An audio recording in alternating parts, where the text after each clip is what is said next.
mula sa TV5 Media Center Reliant. Kasama ang buong puwersa ng News 5. Ito ang 28th KBP Golden Dove Awards Best TV Newscast. Frontline Pilipinas. Mga miyembro ng Iglesia ni Cristo nagpalipas ng magdamag sa Quirino Grandstand para sa ikalawang araw ng kanilang protesta kontra katiwalian. Pinapulaan ng binayaran sila ng 3,000 piso para sumama sa rally. Bagong balasahan sa palasyo. Bersamin at Pangandaman nag-resign. Ralph Recto, bagong Executive Secretary.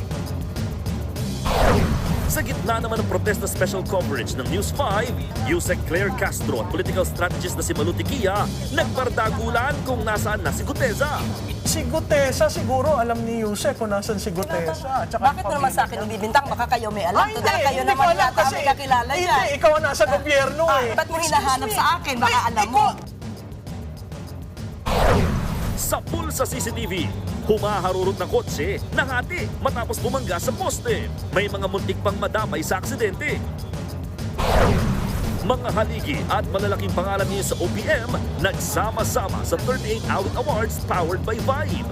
Bini at SB19 humakot ng parangal. At eto na nga, Elena Darna naglabas ng mga resibo ng umano'y pagiging cheater ng mister niya si Derek Ramsey. Sino kayang pinatatama ang side chick?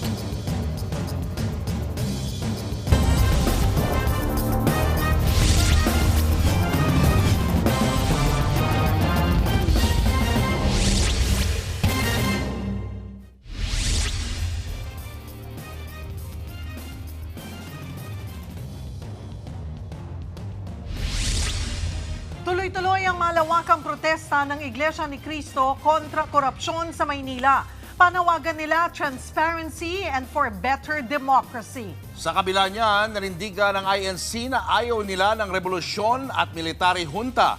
Live mula sa Maynila, nasa frontline ng balitang yan si Mon Gualvez. Mon, ano na ang update sa ikalawang araw ng kilos protesta?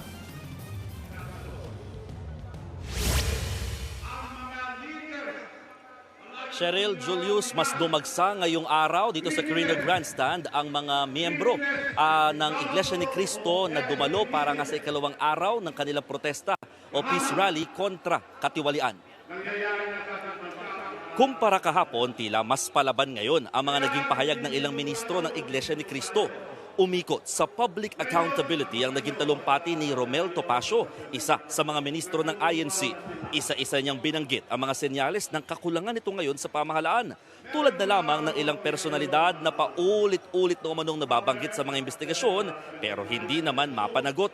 Maging ang mismong investigasyon na hindi naman daw transparent at usad pagongpa. Nakababahala umano kung paanong kapag kaalyado ng mga nasa kapangyarihan ay tila agad nakakalusot.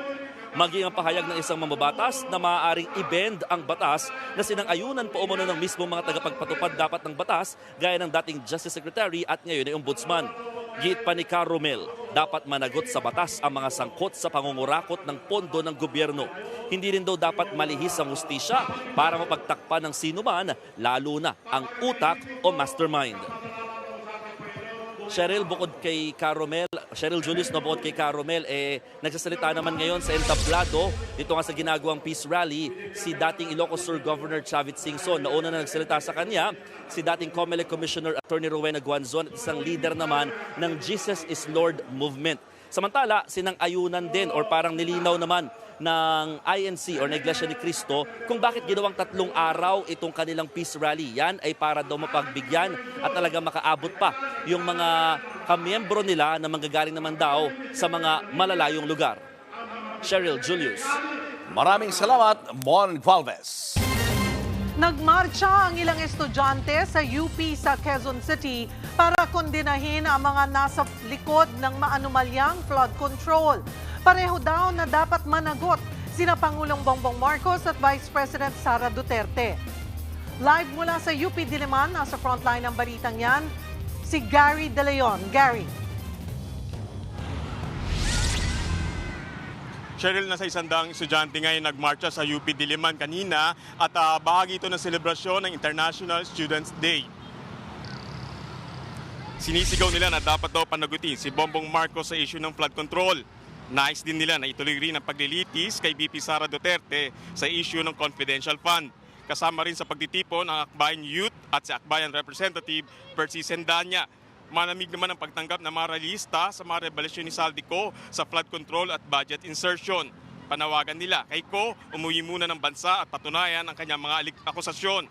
Bumuhos naman ang ulan kaya lumipat ang grupo sa Palma Hall at doon nagdaos ng programa. Nag-perform doon ang P-POP group na Vision kaya pati mga fans nila nakisali rin sa rally. Transparency at accountability rin ang sigaw ng mga estudyante sa programa. Suportado rin nila ang mga nagaganap na kilos protesta ngayon. Pero iba raw ang prinsipyo nila, dapat daw parehong makulong dahil sa katiwalian ang presidente at VP presidente. Nagdaos naman ang press conference ng grupong Bagong Alyansang Makabayan o Bayan. Pinananawagan nila ang sabayang pag-resign ni na Pangulong Bongbong Marcos at Vice President Sara Duterte. Ang mungkahin nila ay maglagay ng People's Transition Council para matiyak daw na mawawalang korupsyon sa gobyerno. Cheryl, pasado nga alas 5 ng hapon kanina nang matapos yung programa at nag-uwian na rin yung mga estudyante rito sa UP. Cheryl. Maraming salamat, Gary De Leon. Susunod, Executive Secretary Lucas Bersamin at Budget Secretary Amena Pangandaman nagbitiw na sa pwesto. Padre de pamilyang lumusong sa baha sa gitna ng bagyong Tino, patay dahil sa leptospirosis. At Andrea Brillantes naka-selfie sina Wicked for Good stars Ariana Grande at Cynthia Erivo. Abangan ang lahat ng yan sa pagbabalik ng Frontline Pilipinas.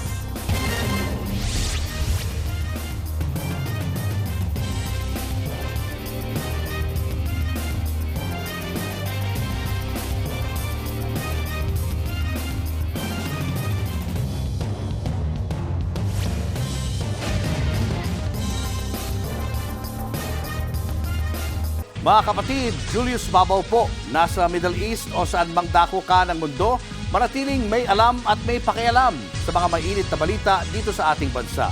Simulan po natin ang bawat araw sa tuloy-tuloy na balitaan sa Frontline. Mag-follow at mag-subscribe sa social media pages ng News 5.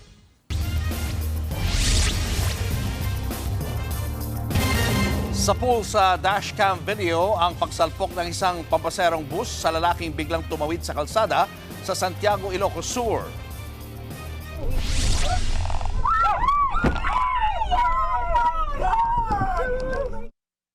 Dead on arrival nang isugod sa ospital ang 49 years old na lalaki dahil sa kanyang tinamong sugat sa ulo. Base sa investigasyon, isang PWD ang biktima na bibili lang sana sa tindahan sa kabilang gilid ng kalsada. Ayon sa mga otoridad, accident-prone talaga ang lugar dahil kurbada ang kalsada. Nakulong at agad ding nakalaya ang driver matapos pumayag makipag-areglo ng pamilya ng biktima. Bistado ang mag-asawang nagbebenta raw ng ulam pero shabu pala. Sabay bust operation na aresto ang mga suspect sa parking lot ng isang restaurant sa Dinalupihan, Bataan. Pinapalabas daw nila na ulam ang kanilang paninda. Nakuha sa mga suspect ang pakete ng shabu at nagkakahalaga ng 3.4 million pesos.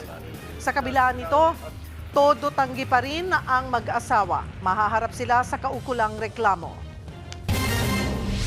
Susunod, kotseng sumalpok sa poste na hati, 4 ang sugatan.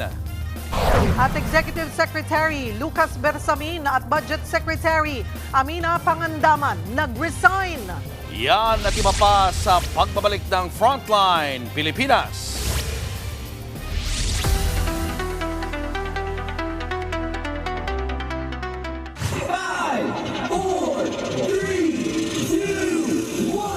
Bidang-bida talaga ang saya ng Christmas season sa pagpapailaw ng Jollibee Joyful Christmas Stores.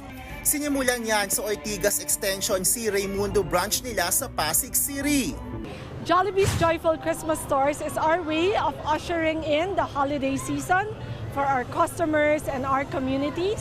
From 100 stores noong 2023, 300 na ngayon ng Joyful Christmas Stores nationwide. This year's Joyful Christmas Stores is extra meaningful because it aligns with Jollibee's campaign of Buo ang Saya ng Pasko, which really celebrates togetherness in all its forms. Pangako ng Jollibee, Mas ibibida nila ang joyful season with their Christmas stores. The true joy of the season comes from being together. No matter where or how you celebrate, what matters is really the moments of togetherness that you have. Mas naging maningning pa nga ang event dahil sa presence ni Miss Universe 2015 Pia Wurtzbach. Lalo na dito sa Pilipinas o sa mga Pilipino, months pa lang, nagsa-celebrate na tayo ng Pasko. As in, I think we're the only nation in the world na talagang takes Christmas very seriously. Kasabay rin ito ang world premiere ng Jollibee Christmas ad na ang tema ay Buo ang Saya ng Pasko. Talagang sa Jollibee, tuloy ang ligaya kapag tayo ang magkakasama. Nagbabalita mula sa Frontline, Von Belinario, News 5.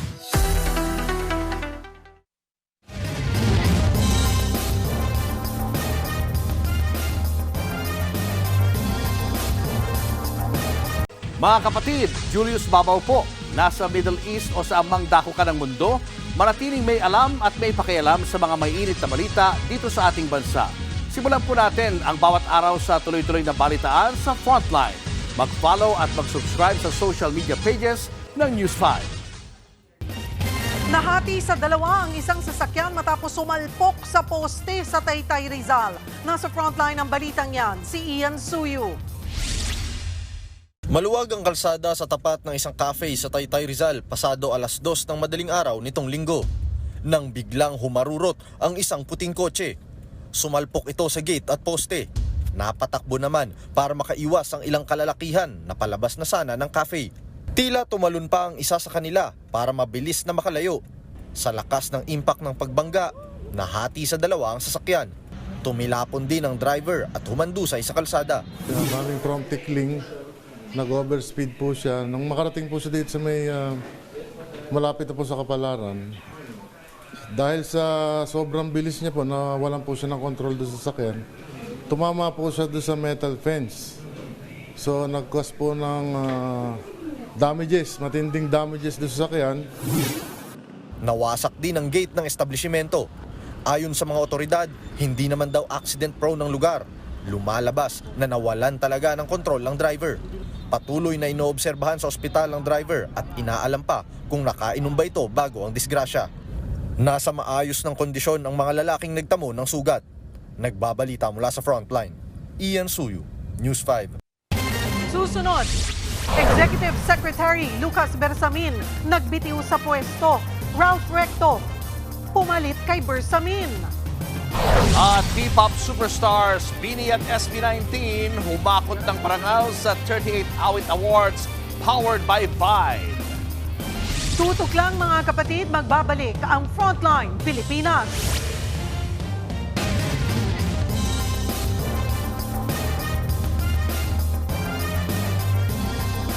Mga kapatid, Cheryl Cosim po. Nasa Estados Unidos, Canada o saan mang dako ka ng mundo, manatiling may alam at may pakialam sa mga mainit na balita dito sa ating bansa. Simulan natin ang bawat araw sa tuloy-tuloy na balitaan sa Frontline. Mag-follow at mag-subscribe sa social media pages ng News 5.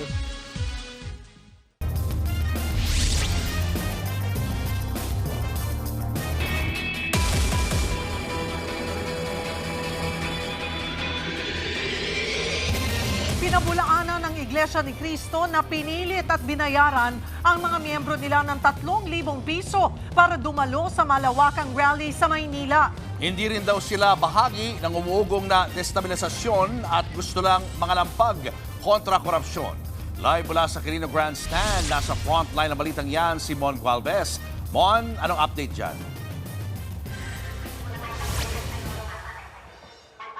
Julius, Cheryl, sa ngayon, base sa crowd estimate ng Manila Disaster Risk Reduction and Management Office, umaabot na ng 600,000 ang mga nandito na sa Quirino Grandstand at Luneta para nga sa Peace Rally. Di hamak na malalampasan na nito yung kahapong bilang ng 650,000 sa kabuuan ng unang araw nga ng protesta. Kasabay nito, pinabulaanan at talagang itinanggi ng mga miyembro ng Iglesia ni Cristo na silang araw ay pinilit at binayaran umano para lang sumali sa ginagawang 3 araw na peace rally. Sa ikalawang araw ng kilos protesta ng Iglesia ni Cristo, libo-libo pa rin ang patuloy na nangangalampag ng transparency at accountability sa Quirino Grandstand sa Maynila. Kaliwat ka ng tent nang itinayo sa lugar at may mga nakalatag na ring trapal sa daan. Dito na kasi nagpamorningan ng mga miyembro ng INC na karamihan ay nanggaling sa Luzon. Sa dami nga ng dumalo, umugong naman sa social media na binayaran ng 3,000 pisong ilan para lang pumunta. Pero pinabulaanan niya ng Iglesia ni Cristo sa pamamagitan ng compilation video na ipinost sa Facebook. Wala pong bahay sa amin dito. Ang dami pong kapatid na Iglesia ni Cristo na nandito po ngayon, tapos 3,000 per head.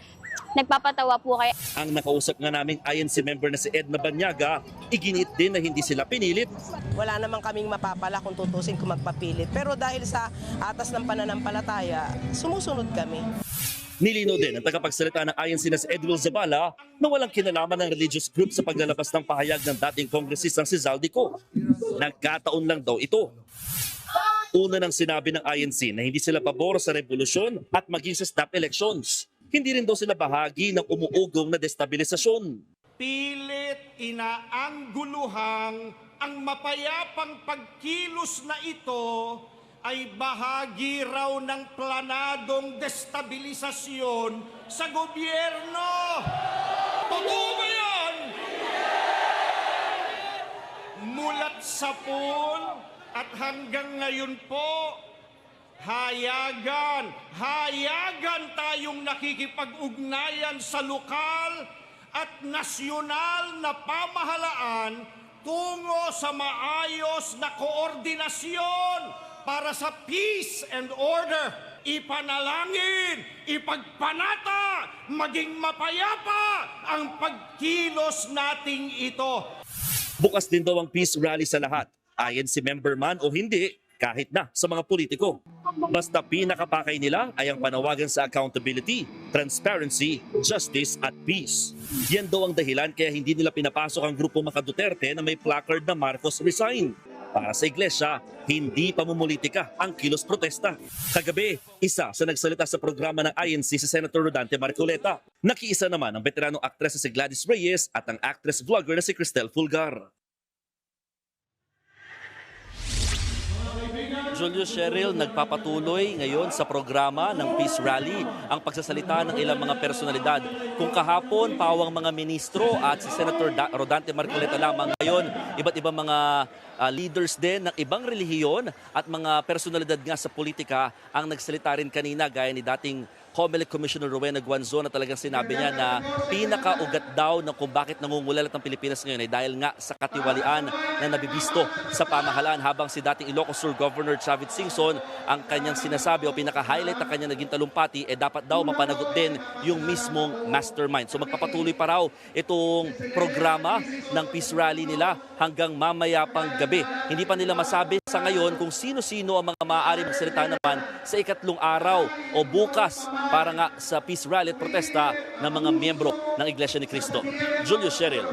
Maraming salamat, Mon Galvez.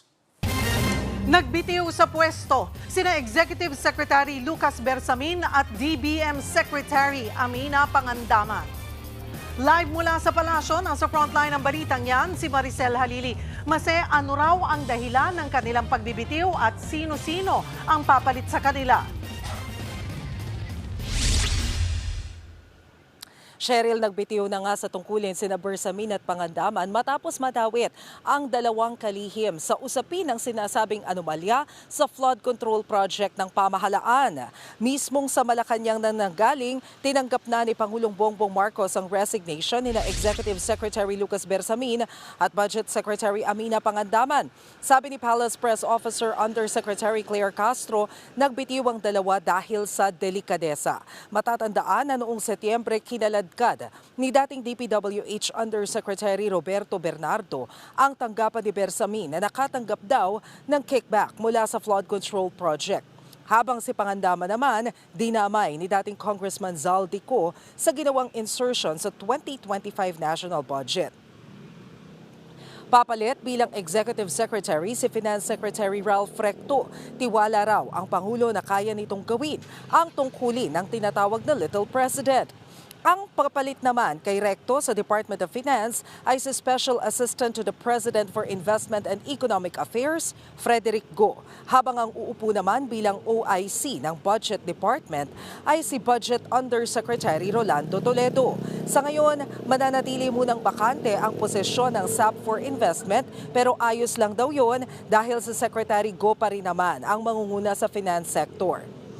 Kinumpirma na rin ng palasyo ang pagbibitiw ni Presidential Legislative Liaison Officer Undersecretary Adrian Bersamin, na kamag-anak din ni E.S. Bersamin at idinawit din ni Zaldico sa usapin ng budget insertions. Naritong pahayag ni Yusek Castro. Kung alam po, halimbawa po ng isang miyembro ng gabinete na siya po ay may kinalaman o maaari siyang masangkot sa ganitong klaseng anomalya, nanaisin po ng Pangulo na sila po mismo ang mag-resign out of delikadesa. Alam mo, Cheryl, ang palaisipan dito, sinabi rin kasi ni Pangulong Bongbong Marcos na he doesn't want to dignify the statement of former Congressman Zaldico. Pero lumalabas na naging dahilan sa pagbibitiw, particularly ni Budget Secretary Pangandaman, ay yung naging pahayag daw ni dating Congressman Zaldico. Pero sa ngayon, malinaw rin ang pahayag ng Malacanang, wala pa rin silang sasantuhin sa usaping ito at sinamantala na rin natin ang pagkakataon na tanungin kung may kapalit na ba ang Presidential Chief Legal Counsel at sa ngayon wala pa raw sinasabi ang Pangulo kung sino ang papalit sa yumaong si Juan Ponce Enrile. Cheryl? Maraming salamat, Maricel Halili. Pati si Pangulong Bongbong Marcos ay pinagbibitiw ng ilang nagpoprotesta kontra korupsyon. Pero giit ng DILG, posibleng inciting to sedition ang panawagang ito. At live mula sa Quezon City, nasa frontline ng balitang yan, si Gio Robles. Gio. Papu, bago nga tayo umere kanina ay kakatapos lang magbigay ng talumpati ni Cavite 4th District Representative Kiko Barzaga at dating kongresista na si Mike Defensor at pareho nilang pinanawagan ang pagbibitiw nga sa pwesto ni Pangulong Bongbong Marcos. Kaugnay niyan ay magkakasa ng investigasyon si DILG Secretary John Vic Remulla sa mga pahayag na sa tingin ng ahensya ay seditious, no? Habang nagpapatuloy nga itong ikalawang araw ng kilos protesta dito sa People Power Monument. Day 2 na ng protesta ng United People's Initiative dito sa EDSA People Power Monument sa Quezon City. At habang lumalakas ang panawagang BBM resign, mas umiinit din ang palitan ng salita sa pagitan ng mga pinuno ng gobyerno at mga kritiko. That's close to inciting to sedition, so i-investigate namin sila. Yung mga ganyang klaseng salita has no place in a civil society. Kasi po, sinabi kanina ni SILG, no? Sinabi po nila na pag may sumigaw daw ng BBM resign, huhuliin daw for inciting to sedition. Hindi na nagpaligoy-ligoy pa ang dating singer at opisyal ng Partido Demokratiko Pilipino na si Jimmy Bondoc. Binatikos niya ang pahayag ni DILG Secretary John Vic Remulla na paimbestigahan ang mga nakiisa sa kilos protesta sa People Power Monument na nagnanais pababain sa pwesto si Pangulong Bongbong Marcos. Ang daming sumisigaw ng Sara resign na. Nahuli ba yan ng inciting to sedition? Kaya nga naghahanap tayo ng patas na gobyerno. Hindi rin kumbinsido si Cavite 4th District Representative Kiko Barzaga sa banta ni Remulla. Hindi naman abogado si John Vic, so he is free to share his legal interpretations, but I don't believe he has sufficient experience in the legislative branch.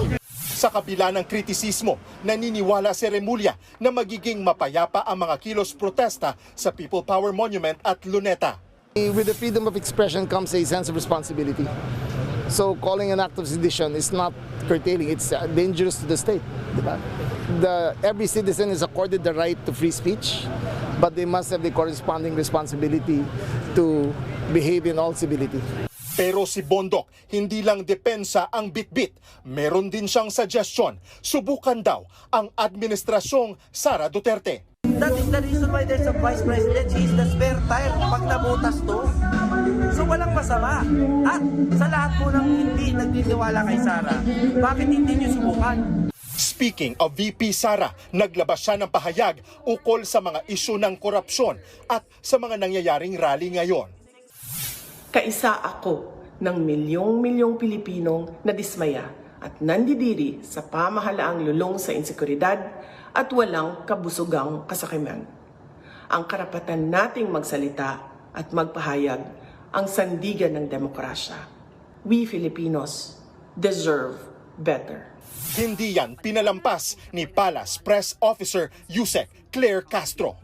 So sinabi po natin, huwag magmalinis ang hindi malinis at huwag magpakabayani ang hindi bayani. So kung sino man yung nagsasabing walang trust and confidence, siguro siya po mismo ang maglahad kung mayroon siyang nakakaharap na anomalya patungkol sa mga korupsyon, sa ghost students, ghost food packs na kinapalooban or kinasangkutan ng DBM, or rather DepEd, sa kanyang pamumuno, dapat manguna po siya sa kanyang pagpapaliwanag kung siya po ay naniniwala sa transparency and accountability.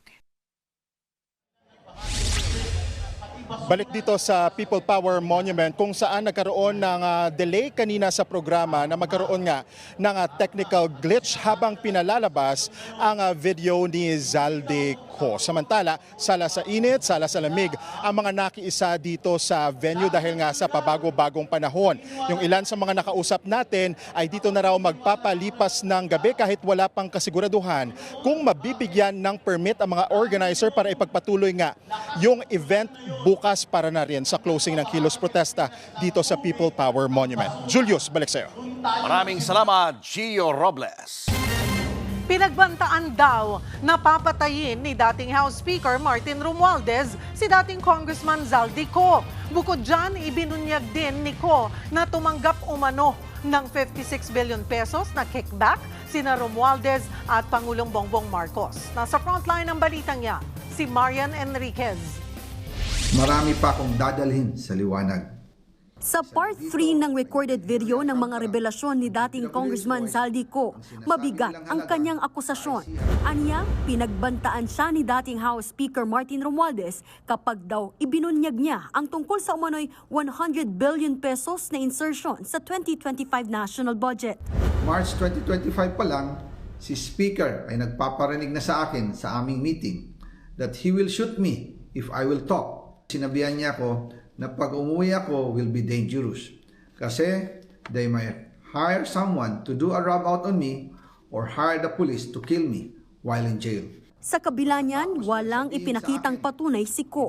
Kaya hamon sa kanya ng palasyo, maglapag ng ebidensya bago magdrama. Unang-una, syempre dapat ipakita niya muna ebidensya niya. Kung totoong concern siya sa katotohanan at concern siya sa bayan, bakit series-series pa? Hindi rin kumbensido sa akusasyon ni Co maging ang ilang kongresista, partikular sa kwentong death threat. For him to accuse anybody at this point in time, I think is very presumptuous Kasi siya na nga yung pinaka-guilty dito He's not credible.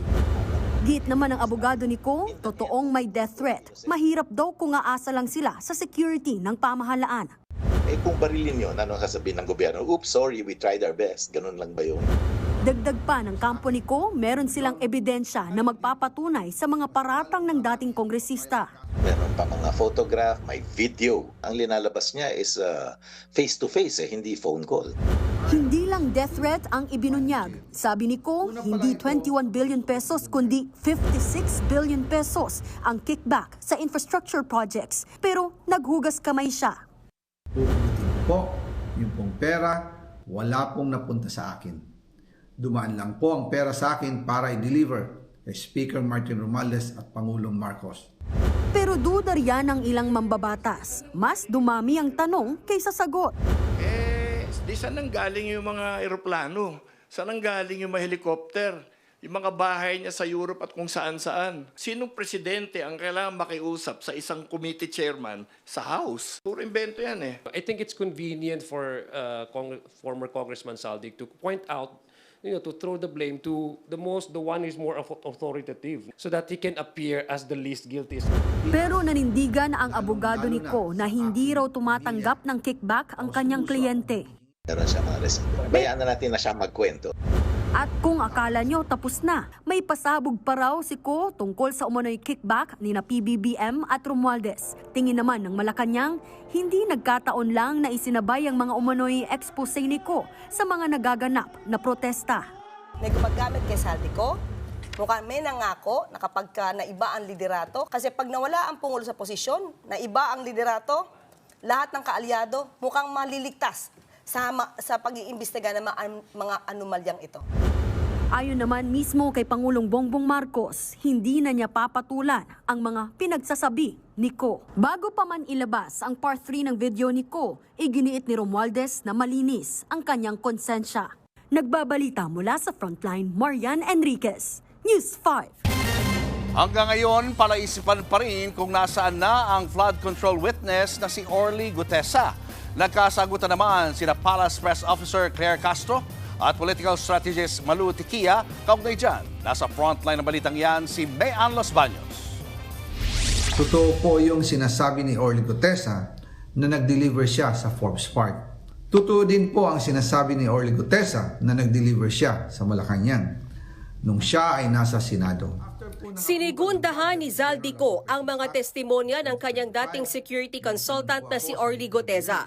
Pumickback daw sila dating House Speaker Martin Romualdez at Pangulong Bongbong Marcos. Itong basura, ito yung box ng pera. Pagkatapos naming may baba ang nasabing basura, ipinapasok sa bahay ni Congressman Zaldico.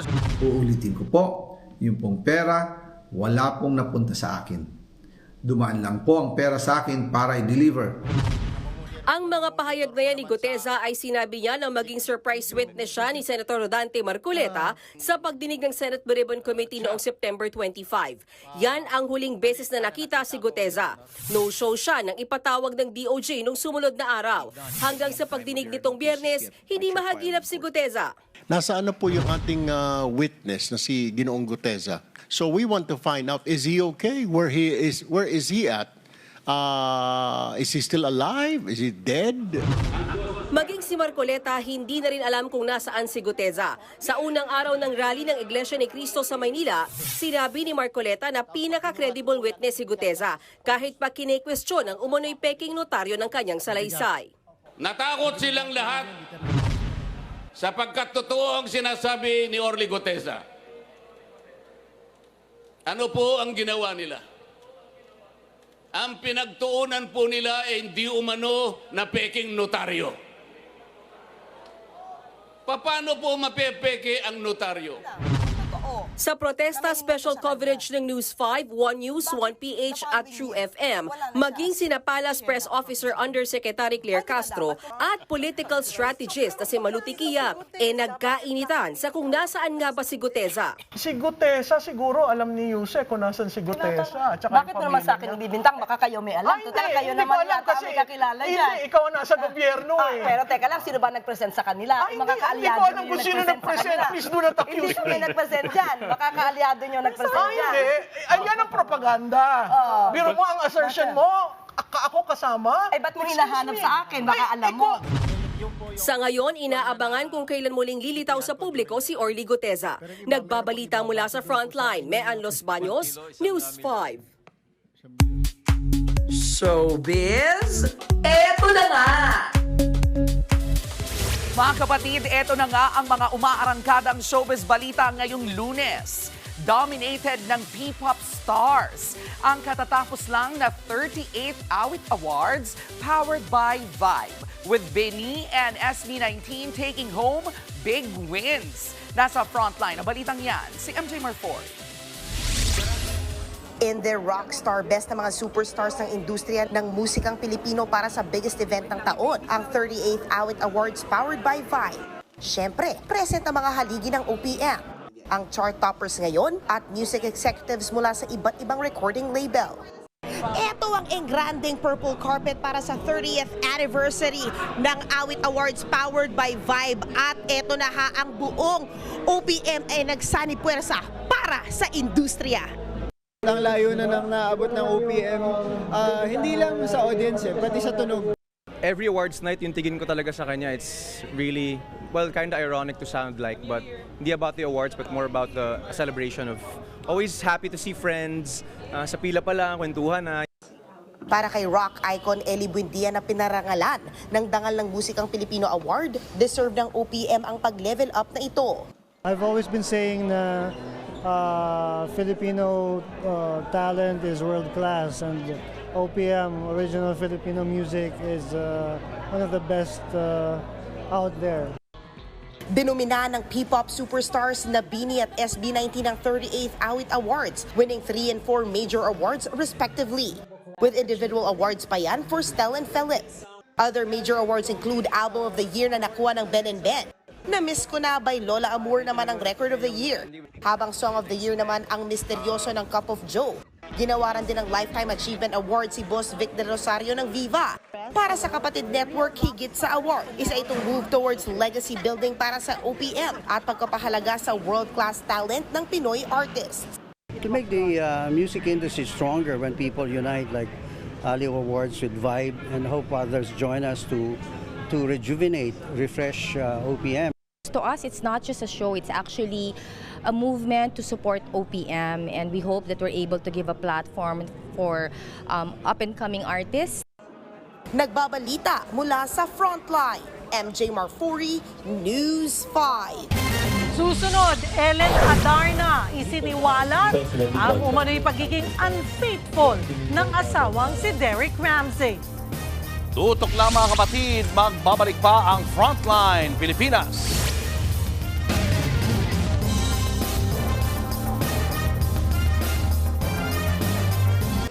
Mga kapatid, Cheryl Cosim po. Nasa Estados Unidos, Canada o saan man dako ka ng mundo, manatiling may alam at may pakialam sa mga maiinit na balita dito sa ating bansa. Simulan natin ang bawat araw sa tuloy-tuloy na balitaan sa Frontline.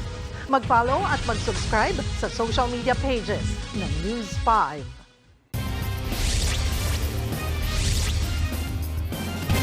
Naging matagumpay po ang tulong mga kapatid Mine for a Cause live selling ng TV5.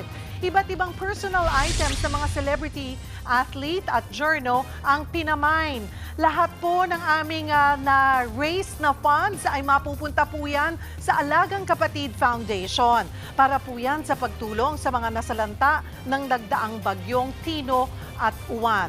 Maraming salamat po sa nakimine at nanood ng ating live fundraising event. Hanggang sa muli, mga kapatid, marami pa kayong pwedeng i-mine. Showbiz, eto na nga!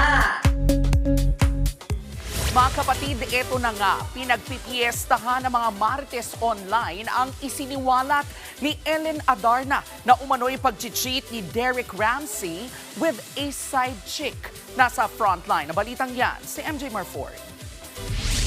The IG world is screaming dahil sa sunod-sunod na stories na pinost ni Ellen Adarna tungkol sa pagiging unfaithful umano ng asawa niyang si Derek Ramsey. Triggered si Ellen after mag-post si Derek tungkol sa 6 stages of marriage. Sagot dyan ni Ellen, sympathy fishing daw ito. Pagkatapos, sunod-sunod na siyang nag-story ng ilang screenshots ng conversations umano ng isang babae na ang topic ay si Derek. Kinuwento ng isang babae ang umano'y pakikipag-chat at panay tawag sa kanya ng aktor. Sa isang bahagi ng exchange, nabanggit pa ng babae ang pangalan ni Ellen. Ayon kay Ellen, galing sa isa niyang insider ang mga ito. As much as I'd want to reveal who this girl is, I cannot. My lawyers advise me not to. I can get in trouble. Yeah, but to clarify, she is not an ex-girlfriend. She's, I think, a side chick. Based on Ellen's post, February 13, 2021 nangyari ang conversations. February 4, 2021 naman daw nang maging official sina Ellen at Derek.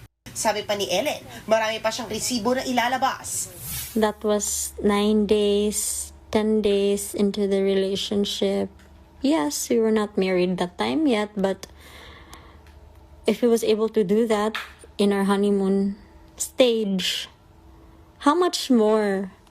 3 months, 6 months, a year, God knows, right? As of this time, Wala pang pahayag si Derek sa mga revelation ni Ellen. Ilang buwan ng laman ng balitang ang umano'y hiwalayan nila. Pero maliban sa palitan ng cryptic posts, wala pang confirmation or denial mula mismo sa mag-asawa. Nagbabalita mula sa Frontline. MJ Marfori, News 5. At yan nga po ang ating mga maiinit na showbiz update ngayong Lunes. See you tomorrow mga kapatid. Ako po si Jervy Wrightson. Yan ang pagsalubong sa'yo. Ang mainit ng mga showbiz chika. Oo. Welcome back. Politika, mainit back ha. to me. Pati showbiz, mainit. Oo. Grabe. Sino kaya yun? Oo nga eh. Marami na. Alamin ko yan. Oo nga. Bulong mo lang sa amin. Abangan niyo ulit kami bukas dito sa TV5 sa 1PH, RPTV, True TV at 105.9 True FM. Kami ang inyong mga kapatid sa Balitaan at Public Service. Walang iwanan sa Frontline Pilipinas.